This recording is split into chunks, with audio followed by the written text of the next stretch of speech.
All कैसे हो आप लोग सब। आज का जो मेरा वीडियो है वो है कल के मैच के ऊपर, जो था Punjab Kings versus Gujarat titans. अब पंजाब किंग्स और गुजरात टाइटन्स का मैच था और ये मैच अगर मैं बोलूँ तो ये इस टूर्नामेंट का अभी तक का सबसे बैलेंस्ड मैच था। बैलेंस मैच मैं क्यों बोल रहा हूँ कि इसमें बैट्समैन को भी पूरा मौका मिला, बॉलर्स को भी पूरा मौका मिला, दोनों टीमों को पूरा मौका मिला कि वो मैच में कमबैक कर सकती हैं और वो मैच को जीत सकती हैं।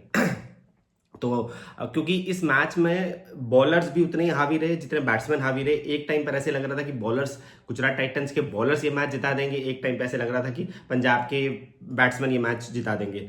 और दूसरी तरफ एक टाइम पे ये लग रहा था कि गुजरात ये स्कोर 200 से ऊपर ले जाएगी और उसके बाद पंजाब ने कमबैक किया और उनको 162 के आसपास रोका।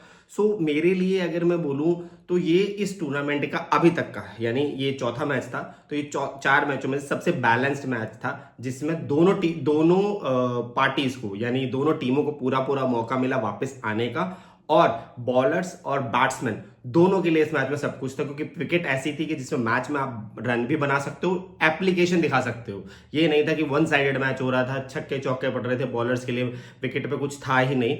बट दूसरी चीज मैं बोलूंगा कि बॉलर्स का कैलिबर्स भी होना चाहिए। जो कैलिबर आज की टीम में था बॉलर्स का, वो पिछले 3 मैचों की बॉलिंग में नहीं मिला। सिर्फ अगर मैं बोलूं तो कुछ राजस्थान और चेन्नई के मैच में हुआ है, जिसमें राजस्थान के बॉलर्स ने वो एप्लीकेशन दिखाई, राजस्थान के बॉलर्स ने वो दम दिखाया, जिसकी वजह से वो मैच जीत गए। लेकिन उससे पहले जो 2 मैच हुए जिसमें आरसीबी और एसआरएच का, और मुंबई और कोलकाता का, वो दोनों के दोनों मैच सिर्फ बैटिंग फ्रेंडली थे। और मैं बोलूंगा कि अपनी बैटिंग के दम पर दोनों टीमें जीती हैं।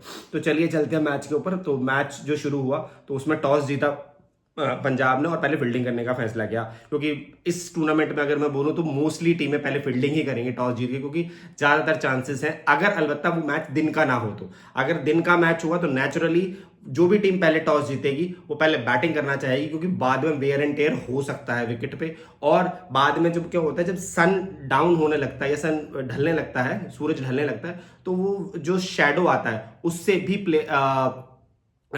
भी प्रॉब्लम होती है बैटिंग करने में। तो जो भी टीमें, अगर दिन का मैच होगा जो भी टीमें होंगी वो पहले बैटिंग करेंगी, और जो रात का मैच होगा जो भी टीम टॉस जीतेगी वो पहले फील्डिंग करेगी, क्योंकि ओस आने के चांसेस ज्यादा हैं इस टूर्नामेंट में। तो अगर मैं बोलूँ तो पंजाब ने टॉस जीता और पहले फील्डिंग करने का फैसला लिया। गुजरात की तरफ से स्टार्ट ठीक ठाक हुआ, उतना अच्छा नहीं हुआ, ठीक ठाक हुआ। दोनों प्लेयर्स ने, अगर मैं बोलूं तो पहले विकेट के लिए 37 रन जोड़े। 3.4 ओवर में पहली बार साई सुदर्शन आउट हुए। और जब वो बैटिंग कर रहे थे दोनों के दोनों, तो ऐसा लग रहा था कि 160 या 62 के आसपास 6 ओवर में बन जाएंगे। लेकिन जो बॉलिंग पंजाब के बॉलर्स ने करी, उसने उनको कमबैक करवाया। यजुवेंद्र चहल ने पावर प्ले में 1 ओवर करा और उन्होंने कमबैक करा के उस मैच में उनको 54 पे रोक दिया। यानी पावर प्ले में सिर्फ 54 पे 1 विकेट आउट था गुजरात का, और वो इतना ही स्कोर बना पाए। और साई सुदर्शन 13 रन बनाकर आउट हो, 11 बॉलों पे 2 चौके। साई सुदर्शन का पहला मैच था, लेकिन पिछले पिछले मैं कहूँ ईयर की तरह वो इतना इंपैक्ट नहीं छोड़ पाए। शुभमन गिल ने 39 रन मारे 27 बॉलों पे, 6 चौके, कोई छक्का नहीं, 144 की स्ट्राइक रेट। छक्का मारने के चक्कर में यजुवेंद्र चहल को वो आउट हो गए। और मैं पहले भी ये बात बोल चुका हूं कि यजुवेंद्र चहल ने शुभमन गिल की कमजोरी को पकड़ रखा और वो बहुत अच्छे से उसको टैकल करते हैं। और यजुवेंद्र चहल ने ये नहीं किया, यजुवेंद्र चहल ने एक चौका खाया, उसके बाद फिर एक और फ्लाइट दिया और उस पर अगली बॉल पर उनको फंसा दिया। और जॉस बटलर ने 38 रन मारे 33 बॉलों पे। जॉस बटलर अपनी फॉर्म को वापस पाने की कोशिश कर रहे हैं, और वो जिस तरह से उन्होंने बैटिंग की, मुझे लग रहा है वो अपनी फॉर्म में वापस आ रहे हैं धीरे धीरे, और गुजरात के लिए वो आगे हेल्पफुल होंगे। उन्होंने 3 चौके और 2 छक्के मारे। गैलन फिलिप ने 25 रन मारे 17 बॉलों पे, 1 चौका 1 छक्का। वॉशिंगटन सुंदर ने 18 रन मारे 16 बॉलों पे, 2 चौके। और शाहरुख खान ने 4 रन मारे, और राहुल तेवतिया ने 11 रन मारे। अगर मैं बोलूं तो बाउंड्रीज की बात करूं तो 15 बाउंड्रीज लगी, यानी 15 चौके लगे हैं गुजरात की तरफ से, और सिर्फ 3 छक्के लगे हैं गुजरात की तरफ से। मैं इस नंबर्स की बार बार जिक्र इसलिए कर रहा हूं, आगे चल के मैं आपको बताऊंगा कि पंजाब ने कहां पे चेंजेस करे हैं और कहां पे उन्होंने ज्यादा एक्सेलरेट किया और किस तरह से एक्सेलरेट किया। ये नंबर्स हमेशा याद रखना कि गुजरात ने सिर्फ 3 छक्के मारे हैं। चलिए चलते हैं उनकी बॉलिंग की तरफ। बॉलिंग में अर्शदीप सबसे एक्सपेंसिव रहे, जिन्होंने 42 रन दिए 4 ओवर में और 10 की स्ट्राइक रेट के साथ। बार्टलेट जिन्होंने 4 ओवर में 36 रन दिए, शुरू में वो एक्सपेंसिव रहे लेकिन बाद में उन्होंने रिकवरी करी थी। उसके बाद मार्को येंसन ने 4 ओवर में 20 रन दिए, 1 विकेट लिया। उन्होंने बहुत अच्छी बॉलिंग करी। जिस तरह से वो इंडियन विकेट्स को समझ चुके हैं उस तरह से वो बहुत अच्छी बॉलिंग करे। उन्होंने कटर्स बहुत अच्छे मारे। लोग उनको एक आने ही नहीं दिया मैच में, और वो कटर्स का यूज बहुत अच्छा कर रहे थे। विजय कुमार विशाख बोलना चाहूंगा, बहुत ही अंडररेटेड बॉलर है, लेकिन वो बहुत अच्छा बॉल करते हैं। लास्ट ईयर भी जब गुजरात के साथ मैच हुआ था तब भी विजय कुमार विशाख ने ही जिताया था, जब गुजरात क्रूज कर रही थी और वो इजीली उनका 200 के करीब का स्कोर चेस करने वाले थे और शेन रदरफोर्ड अंदर आगे खेल रहे थे। तब भी विजय कुमार विशाख ने यॉर्कर्स और कटर्स के बल पे शेन रदरफोर्ड को आउट करा था और वो मैच जिताया था। और वो भी इस भी कल भी वो मैच के हीरो रहे, जिन्होंने 4 ओवर में 34 रन और 3 विकेट लिया। ये जुवेंद्र चहल 4 ओवर में 28 रन 2 विकेट, उन्होंने भी बहुत अच्छी बॉलिंग करी। अगर मैं पार्टनरशिप की बात करूं तो एक ही बड़ी पार्टनरशिप हुई जो जॉस बटलर और शुभमन गिल की थी, जिन्होंने 46 रन मारे 35 बॉलों पे। और उस टाइम पे वो लग रहा था कि 180 के आसपास पहुंचेंगे, बट बाद में गुजरात के बॉलर्स ने बहुत अच्छी बॉलिंग करी और उनको रोक लिया। अगर पंजाब की शुरुआत करूं तो पंजाब की शुरुआत ही एक छक्के से हुई थी। उनका स्कोर 6 से शुरू हुआ था, छक्के से शुरू हुआ था। छक्के की मैं जिक्र इसलिए कर रहा हूं क्योंकि मैं बताऊंगा अभी आगे। तो 6 से शुरुआत की थी और प्रियांश आर्या दूसरे ही ओवर में आउट हो गए थे। 7 रन मारे थे उन्होंने 8 गेंदों पे।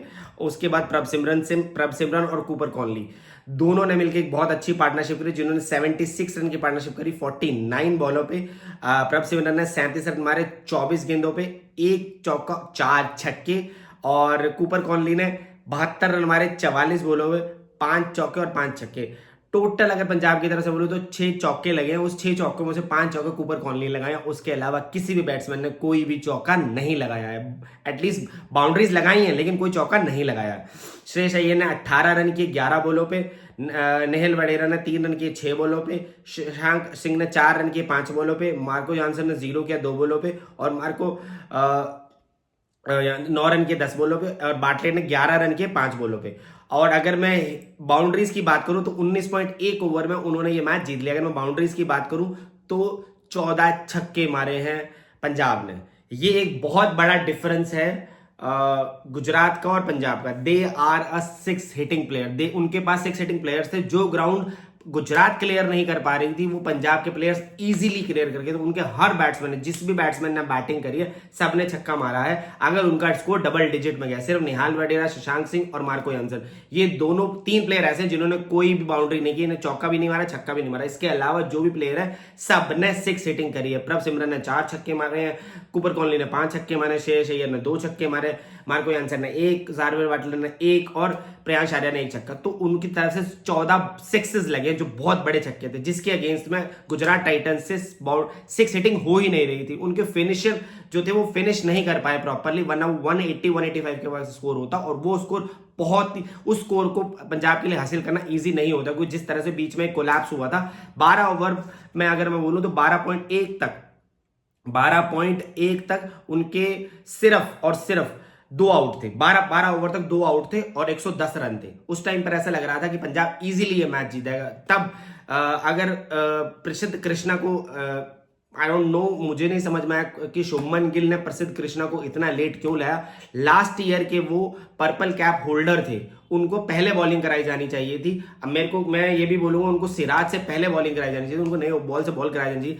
उनको सबसे लास्ट बॉलिंग कराई है, सबसे लास्ट, मतलब वॉशिंगटन सुंदर, अशोक शर्मा, राशिद खान, इन सबने बॉलिंग कर ली। तो उसके बाद प्रसिद्ध कृष्णा ने, मुझे गुजरात की ये स्ट्रैटेजी समझ नहीं आई कि प्रसिद्ध कृष्णा को इतना लेट क्यों लाए। प्रसिद्ध कृष्णा ने आते ही पहली बॉल पे श्रेयस अय्यर को स्क्वायर लेग पे कैच आउट करवा दिया। उसके बाद अगला ओवर जब उन्होंने डाला तो पहले उन्होंने शशांक को आउट किया, उसके बाद शशांक सिंह को आउट किया, उसके बाद उन्होंने मार्को जॉनसन को एक बॉल खिला के दूसरी बॉल पे उन्होंने मार्को स्टोइनिस को आउट कर दिया। और यहीं से मैच टर्न हो गया और गुजरात मैच में वापस आ गई। अगर वो चीज प्रसिद्ध कृष्णा के ओवर में नहीं आती तो शायद मैच में कुछ भी नहीं होता और इजीली पंजाबी मैच जीते। लेकिन Cooper Conley, what a inning he played. उन्होंने 72 रन के 44 बॉलों में, उनका ये डेब्यू मैच था और उन्होंने दिखा दिया वाई ऑस्ट्रेलिया उनको फ्यूचर स्टार क्यों बोलती है और फ्यूचर किड क्यों बोलती है। क्योंकि जिस तरह से उन्होंने बैटिंग करी, बिग बैश में मैंने उनके मैचेस देखे थे, वो पर्थ के लिए मैचेस फिनिश कर रहे थे और पर्थ के लिए बहुत अच्छा प्लेयर किया है उन्होंने। इसी वजह से रिकी पॉन्टिंग उनको टीम में लेके आए हैं और पर्थ स्कॉचर के लिए भी वो वन डाउन खेल रहे थे, इवन वो बॉलिंग भी कर रहे हैं। अभी तक मैंने जो कमेंट्री में सुन रहा था कि 10 अप्रैल तक वो अवेलेबल नहीं है, 10 अप्रैल के बाद वो बॉलिंग कराने भी लग पड़ेंगे, तो एक और एक्स्ट्रा एडवांटेज हो जाएगी पंजाब के लिए जो अभी नहीं है। और पर्थ स्कॉचर ने भी उनको वन डाउन ही खिलाया था। ऑस्ट्रेलिया ने वर्ल्ड कप में उनको I don't know one down क्यों नहीं यूज किया, क्योंकि वो वन डाउन में प्लेयर बहुत बढ़िया प्लेयर है, वो गेम को चला भी सकते हैं, सिंगल डबल्स भी खेल सकते हैं और जहां हिट करने की बारी होगी वो हिट कर सकते हैं। उन्होंने राशिद खान को भी हिट किया, उन्होंने मार्को क्या बोलूं प्रसिद्ध कृष्णा को भी रन किए, उन्होंने शाहरुख खान को भी, अगर मैं बोलूं तो उनकी तरफ से सिराज को भी रन किए, गरबाड़ा को भी रन किया, अशोक शर्मा को भी मारे और वॉशिंगटन सुंदर को भी मारा। तो उन्होंने जिस तरह से बैटिंग करी है वो अनबिलीवेबल है। कहां गलती हुई है गुजरात से मुझे नहीं समझ में आ रहा कि उन्होंने प्रसिद्ध कृष्णा को इतनी लेट क्यों लगाया। मेरी तरफ से गुजरात की तरफ से जो गलतियां हुई हैं वो सिर्फ उनकी बॉलिंग थिंकिंग की तरफ से। और दूसरी चीज जो मैं पहले भी वीडियो में हाईलाइट कर चुका हूं, गुजरात के पास फिनिशर नहीं है। उनको इस रोल के लिए किसी को देखना पड़ेगा, या तो वो शाहरुख खान को ऊपर लेके आए और शाहरुख खान से वो उम्मीद करें और उनको थोड़ी ज्यादा बॉलें दे तो वो कुछ कर सकते हैं, लेकिन उनके पास फिनिशर नहीं है। उनको एक हार्ड हिटर फिनिशर चाहिए जो उनको मैच को फिनिश कर सके या उस मैच को आगे तक पहुंचा सके। शेरन रदरफोर्ड उनके पास थे बट उन्होंने उसको ट्रेड कर दिया, और शेरन रदरफोर्ड को ट्रेड करने के बाद उनके पास कोई भी ऐसा बैट्समैन, 6 हिटिंग बैट्समैन नहीं है जो लोअर ऑर्डर में जाके मैच को फिनिश कर सके। अगर आगे भी देखो तो गुजरात टाइटन जहां भी लैग करेगी वो मैच जीतते जीतते हार सकती है बहुत बार। मैं आपको दिखा रहा हूं, मैं आज ही आपके लिए कमेंट कर रहा हूं कि उनके पास फिनिशर नहीं है। गुजरात को अपनी इस कमजोरी पे काम करना पड़ेगा। बॉलिंग में उनके पास स्ट्रेंथ है, टॉप ऑर्डर में उनके पास स्ट्रेंथ है, मिडिल ऑर्डर में उनके पास स्ट्रेंथ है, लेकिन उनके पास एक अच्छे फिनिशर नहीं है जो मैच को फिनिश कर पाए। जैसे मुंबई के पास है, जैसे एसआरएच के पास है, जैसे आरसीबी के पास है, जैसे लखनऊ के पास है, इवन दो दिल्ली के पास है और कोलकाता के पास भी फिनिशर्स हैं, बट उनके पास फिनिशर नहीं है। गुजरात अगर लैग कर रही है तो वो अपने फिनिशर्स पे लैग कर रही है, क्योंकि आज के मैच में भी अगर मैं बोलूं तो वो 185 170 से ऊपर जा सकते थे, but because of they don't have the finisher, क्योंकि जो विकेट पे 6 इजीली लग रहे थे पंजाब की टीम से, वहीं पे गुजरात ने सिर्फ 3 छक्के मारे हैं। अगर मैं बोलूं तो 6 हिटिंग टूर्नामेंट है ये। आप बाउंड्री को अगर क्लियर नहीं कर पाओगे तो स्कोर नहीं बन पाएगा। और जिस तरह से पंजाब ने भी मैच जीता है उसने भी अपने आप को रिप्रेजेंट कर दिया, क्योंकि लास्ट ईयर के रनर अप क्यों थे और उन्होंने अपनी बैटिंग में कोई भी चेंजेस नहीं किया, सिर्फ उन्होंने अपनी कोर में एक चीज को ऐड किया, इंग्लिश को हटा के कूपर कॉनली को लाया, और ये बहुत बढ़िया चेंज था उनके लिए जिसने उनको ये मैच जिताया है। कूपर कॉनली ने जो बैटिंग करी है ना वो अनबिलीवेबल है। यानी अपने डेब्यू में आके जिस तरह से वो इतने कॉन्फिडेंटली खेल रहे थे, इतना कॉन्फिडेंस मेरे को लग रहा था कि रिकी पॉन्टिंग, श्रेयस अय्यर ने उनको इतना कॉन्फिडेंस दे दिया है कि उनको एक लग ही नहीं रहा था कि उनका ये पहला मैच है। जिस तरह से उन्होंने बैटिंग की, 72 रन के 44 बोले, 5 चौके 5 छक्के, 163 की स्ट्राइक रेट के साथ, जिस तरह से उन्होंने मैच फिनिश किया और शुरू से लेके एंड तक, क्योंकि पहले ओवर में ही प्रियांश आर्य आउट हो गए थे और उन्होंने ये मैच फिनिश किया। दूसरे एंड पे विकेट गिरते रहे लेकिन वो स्टिल खड़े रहे और अपने मैच को फिनिश किया। This is called a match winner player, जो पंजाब को बहुत बढ़िया प्लेयर मिला है। तो पंजाब को इस बारे में आगे सोचना पड़ेगा। गुजरात को अपनी फिनिशिंग एबिलिटी पे ध्यान देना पड़ेगा कि उनके फिनिशर कौन कौन हो सकते हैं, क्योंकि अभी बहुत बड़ा टूर्नामेंट है। अपने प्लेयर्स को ढूंढने पड़ेंगे उनको जो अपने स्क्वाड के पास है। अभी फिलहाल वो चेंजेस नहीं हो सकते, लेकिन स्क्वाड में से ही उनको कोई फिनिशर ढूंढना पड़ेगा। आज के वीडियो में इतना ही। आपको क्या लगता है गुजरात ने कहां पे गलती की और पंजाब के लिए क्या क्या पॉजिटिव थे, प्लीज कमेंट में बताइएगा। चलिए, थैंक यू।